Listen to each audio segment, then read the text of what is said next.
السلام عليكم، ازيكم يا جماعه؟ عاملين ايه؟ ان شاء الله تكونوا بخير. وبعد غياب طويل شويه او شويتين رجعنا مع فيديو جديد، وهو فيديو ال 15 برو ماكس. النهارده هنتكلم عن موبايلين، او معانا موبايلين النهارده، وهو ال 15 العادي وال 15 برو ماكس. طبعا الموضوع عشان نجيب الموبايلات دي كان موضوع صعب جدا، ان احنا سافرنا دبي، وطبعا حضرنا اليوم الصعب جدا جدا في تسليم الايفون، وكان يوم مش سهل خالص. عشان ما حدش يفتكر ان انت عادي جدا ممكن تسافر دبي تشتري التليفون وتنزل في نفس الطيارة او الكلام دوت. الكلام ده مش صح. طبعا انت لما تسمع اي موضوع غير لما انت تروح بنفسك وتنفذه او تعمله بنفسك، الموضوع هيفرق معاك كتير وهتعرف تفاصيل كتير جدا مهمه. فتعالوا قبل ما نتكلم عن الموبايل نتكلم عن ازاي تقدر تشتري الموبايل بالسعر الرسمي، وهل هقدر اشتري عادي جدا التليفون بالسعر الرسمي ولا مش هقدر. تعالوا نتكلم مع بعض في الموضوع ده بالتفصيل. اول حاجه يا جماعه، انتوا المفروض علشان خاطر تسافر اللي انت تجيب الموبايل من الابل ستور بتاع دبي ده، لازم انت تكون انت اصلا حاجز الموبايل من قبل ما انت تسافر اصلا من مصر. انا عن نفسي واحد من الناس سافرت دبي وما كنتش حاجز خالص، ورحت اليوم بتاع تسليم الموبايل يوم 22 في مول دبي، على اساس ان انا استلم الموبايل. انا رايح بدري جدا، كنت رايح تقريبا الساعه 2 بالليل، وقلت ان انا استلم الموبايل. طبعا الساعه 10 الستور فتح، وطبعا كانت المفاجاه وهي ان الابل ستور قال يا جماعه انا مش هسلم او ما عنديش ستوك الا للناس اللي حاجزه بس، او اللي عامله بري اوردر من قبل ما الجهاز ينزل. ودي طبعا كانت مفاجاه ليا جدا، انا ما كنتش اعرف دوت. انا بحسب عادي جدا ان هم هيسلموا الناس اللي كانت حاجزه، وكمان هيبقى فيه ستوك ان هو اي حد يقدر يخش عادي جدا انا عايز اشتري الموبايل فيسلموا الموبايل. طبعا الموضوع كان مفاجأة كبيرة جدا بالنسبة لي، ان كان يوم صعب فعلا جدا ان انا اقعد طول الوقت دوت على اساس ان انا استلم الموبايل. وكمان طبعا طلع للناس اللي عاملة بري اوردر بس كده لا، كان في نفس المول كان شركة اتصالات كانت عاملة ان هي تقدر ان انت تشتري الموبايل عادي جدا بالسعر الرسمي، ولكن لازم تكون انت معاك خط اتصالات. بس كده لا، طبعا كان في ستور تاني اسمه فيرجن. الستور دوت بيبيع لك الموبايل. طبعا كان برضو الموضوع عليه بالدور وطابور كبير جدا عشان تقدر انت تشتري الموبايل، ولكن كانت المفاجأة ان الموبايل ما تقدرش تشتريه لوحده كده بالسعر الرسمي، لازم تشتري الموبايل معاه جراب وسكرينة، ولكن الجراب والسكرينة كانوا ب1000 درهم. يعني تقريبا حاسب لك الجراب والسكرينة بحوالي 11000 جنيه. طبعا كان سعر غالي جدا، ولكن قلت هشتريه حتى بالزيادة ال 11000 جنيه. ليه طبعا الكلام ده؟ لان كان في ناس اصلا اليوم ده بيفرق معاهم جدا. في ناس بتبقى مجنونة شوية في قصة الايفون ديت، ان هي بتبقى حابة ان هي تشتري التليفون في اول يوم ينزل فيه الايفون. هي دي بالنسبة لها ده تارجت او حاجة كبيرة بالنسبة له، ان هو يشيل الموبايل من اوائل الناس اللي شالت الموبايل في اول يوم نزول ليه. فده كان موضوع يعني لقيته اللي هو فارق مع ناس كتير جدا، وكانت فعلا الناس بتشتريه بزيادة عن الليستة بتاعته 1000 درهم وكمان 2000 درهم. كان في ناس كتير جدا بتعمل ايه بقى؟ بتستنى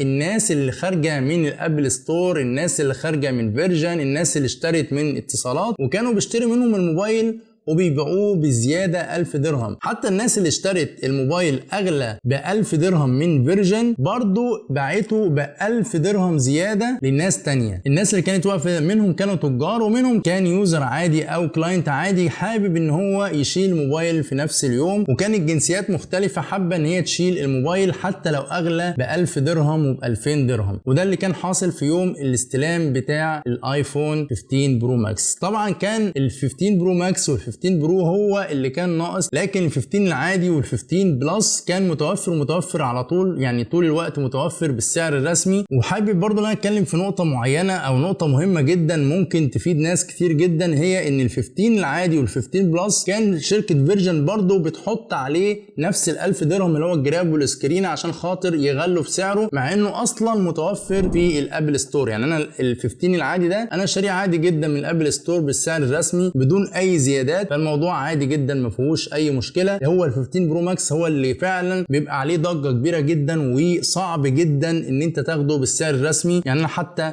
التليفون دوت انا ما جبتوش بالسعر الرسمي، انا جايبه اغلى من السعر الرسمي. طب انا بتكلم ليه في التفاصيل الكتير جدا دي؟ عشان خاطر عايز اظهر او ابين للناس يا جماعه ايه ده، ازاي التليفون بينزل في مصر ب 75,000 وب 80,000، عشان فعلا كله بيشتريه اوفر برايس. يعني مفيش حد اصلا بيشتريه بالسعر الرسمي بتاعه. انا رغيت كتير معلش، لكن انا كنت حابب ان انا اتكلم في تفاصيل شراء الموبايل. ازاي انت تقدر تشتري الموبايل، هتشتريه لكن بعديها بفتره بسعر قليل، في نفس اليوم او بعديها بيوم باتنين بتلاته بتلاقي سعر الموبايل فعلا بيبقى غالي جدا. لكن لو استنيت شويه بتلاقي الدنيا بتبقى اهدى بكتير جدا. انا ده اللي انا عملته صراحه، استنيت خالص لما الموبايل سعره نزل، مش سعره نزل لغايه السعر الرسمي يعني، لكن سعره بقى مناسب بالنسبه لي ان انا اشتريه، وفعلا اشتريته. ولكن لما جيت اشتريت انا حبيت ان انا يعني ابقى مثلا مختلف شويه، فاشتريت الاثنين شريحه، ما اشتريتش الشريحه واحده، عشان انا صراحه بفضل لما تيجي تشتري الايفون تشتريه الاثنين شريحه مش الشريحه واحده. فدي طبعا صراحه بتبقى ميزه كويسه جدا. عموما ده كده التفاصيل. لو انا نسيت حاجه او حابين انتوا تعرفوا حاجه او تسالوا عن حاجه معينه في الشراء، في ازاي تسافر دبي، ازاي تشتري الموبايل بسعر كويس، ازاي تشحن الموبايل لغايه مصر، عايز تسال في اي تفاصيل من ديت ممكن عادي تكلمني وانا ان شاء الله هرد عليك. تعالوا نتكلم مع بعض بقى عن الموبايل. وطبعا ده ال 15 ده العادي، ده سيبك منه مش هنتكلم عليه دلوقتي، احنا هنتكلم عن ال 15 برو ماكس. فتعالوا مع بعض نعمل انبوكس سريع كده للموبايل، وبعد كده نشوف المواصفات الكامله للموبايل.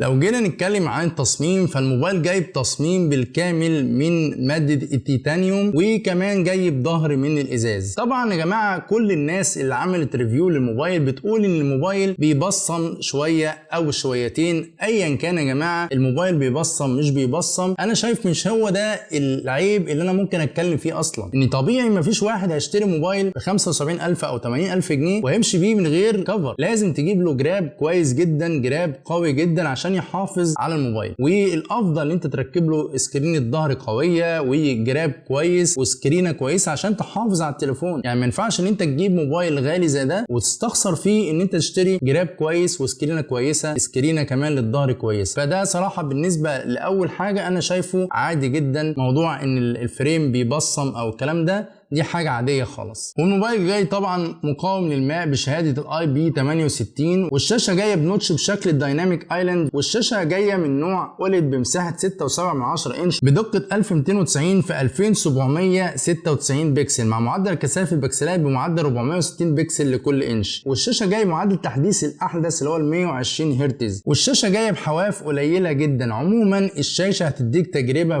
فوق الممتازة. طبعا الشاشة عموما ما عليهاش اي اختلاف، الشاشة فعلا من افضل الشاشات اللي هتديك تجربة مشاهدة فوق الممتازة. وعموما الموبايل جاي بثلاث نسخ. اول نسخة معانا وهي ال 256 مع 8 جيجا رام، والنسخة الثانية 512 مع ال 8 جيجا رام، والنسخة الأخيرة اللي هي ال 1 تيرا مع ال 8 جيجا رام. هو عموما الثلاث نسخ بتبقى موجودين في ال 15 برو ماكس، ولكن أنا عن نفسي بفضل ال 256 وال 512. ال 1 تيرا دي كتير جدا، يعني أوفر جدا، مش هتحتاج إن أنت تروح لل 1 تيرا. عموما برضو في نقطة مهمة جدا في موضوع الآيفون أنا حابب إن أتكلم فيها، وهي عن المساحة. عايز أبين نقطة مهمة جدا ناس كتير جدا بتختلف عليها، وهي إن الآيفون عموما يا جماعة في الآي كلاود بيديك 5 جيجا ان انت ترفعهم على الاي كلاود. لما ال 5 جيجا دول بيخلصوا بيديك رساله ان المساحه خلاص انتهت، ان انت المفروض ان انت تشتري مساحه عشان خاطر انت تقدر تحمل حاجات اكتر على الاي كلاود. الناس بتشتري المساحات الاعلى اللي هي ال 256 وال 512 وال 1 تيرا على اساس ان هم فاكرين لما يشتروا مساحه اعلى هيقدروا هم يرفعوا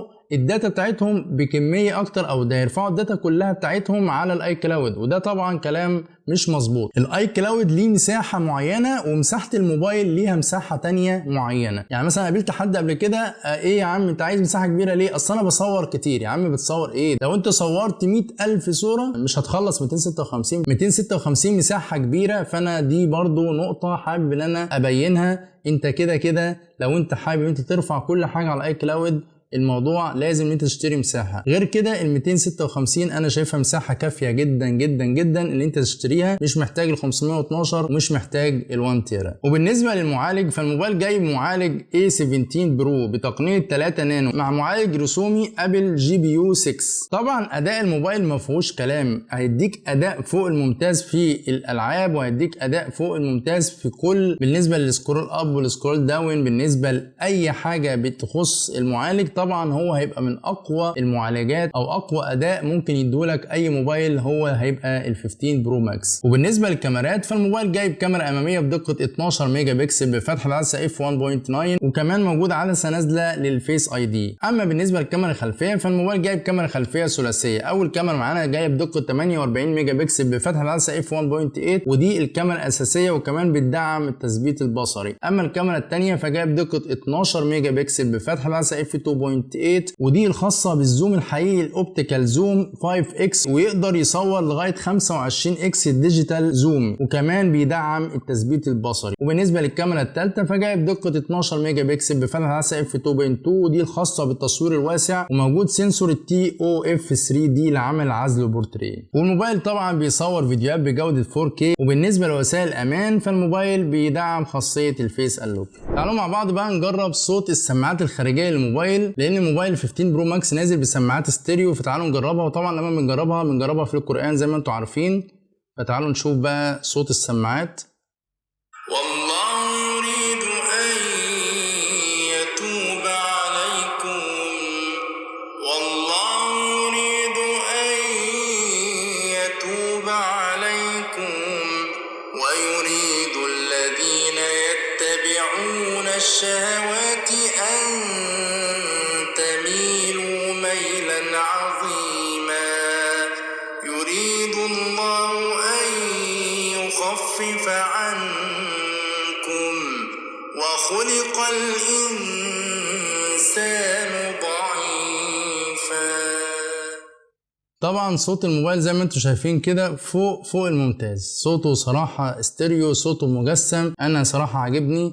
وطبعا ده انا بقرأ قرآن دي في القناة التانية، وان شاء الله ممكن لو انتم حابين اكلمكم عن رحلة دبي كاملة في القناة التانية، اعمل لكم فيديو. ممكن تكتبوا لي ده في الكومنتات او في التعليقات، وانا ان شاء الله اعمل ده. لو لقيتكم انتوا حابين ان انا اعمل لكم فيديو عن رحلتي لدبي وازاي قدرت ان انا اجيب الايفون، او ايه الاماكن اللي انا رحتها في دبي، ممكن اعمل لكم فيديو لامن بقى كل حاجه حصلت في الرحله بتاعه دبي. وبالنسبه لنظام تشغيل الموبايل فالموبايل نازل نظام تشغيل iOS 17، وده يعتبر احدث اصدار نازل للايفون وهو iOS 17. واخيرا البطاريه فالموبايل جايب بطاريه بسعه 4422 ملي امبير، وكمان بيدعم الشحن بقوة 20 واط، وبيشحن بمدخل تايب سي يا جماعة، مش لايتنج ولا حاجة. وده يعتبر من الاختلافات اللي حصلت بين ال 14 برو ماكس وال 15 برو ماكس، هو طبعا المدخل USB او مدخل الشحن. وكمان غير مدخل الشحن اللي هو تحول من لايتنج للتايب سي، طبعا الاكشن بوتن او زرار التنقلات او زرار بتاع الصامت، هو الاول كان زرار كده ليه تكه فوق وتكه تحت وكده، ولكن حاليا دلوقتي هو بقى هم مسمينه اكشن بوتن اللي انت بتدوس عليه. وكمان الجميل ان انت تقدر ان انت توظفه في اي حاجه انت حاببها. يعني مثلا تدوس دوسه طويله تخلي يفتح الكاميرا زي ما انتم شايفين كده، تدوس دوسه مثلا معينه يفتح لك اي حاجه على حسب ما انت عاوز توظف الزرار زي ما انت هتوظفه، هو هيجيب لك الحاجه اللي انت مختارها من اوبشن موبايل. فده طبعا برضو ميزه كويسه او اختلاف في الموبايل. طيب نركن بقى الموبايل ده على جنب كده ونشوف انت بقى يا عم معاك ال 14 برو ماكس ونزل دلوقتي ال 15 برو ماكس زي ما انتم عارفين، هل تبيع الموبايل اللي معاك وتشتري ال 15 برو ماكس؟ انا بكل صراحه وبكل انصاف انا بقول لك ما تشتريش وما تغيرش الموبايل اللي معاك. مفيش اختلافات يعني الواو اللي تخليك اللي انت تروح تخسر في الموبايل اللي معاك وتدفع فلوس وتشتري الموبايل ده بالسعر دوت. انا شايف صراحة التغيير ده مش احسن اختيار بالنسبة لك. طيب الموبايل هيبقى بكام؟ الموبايل هيبقى في فروع موبيتك عامل 75,000 جنيه، الشريحة والشريحتين هيبقى بسعر 75,000 جنيه.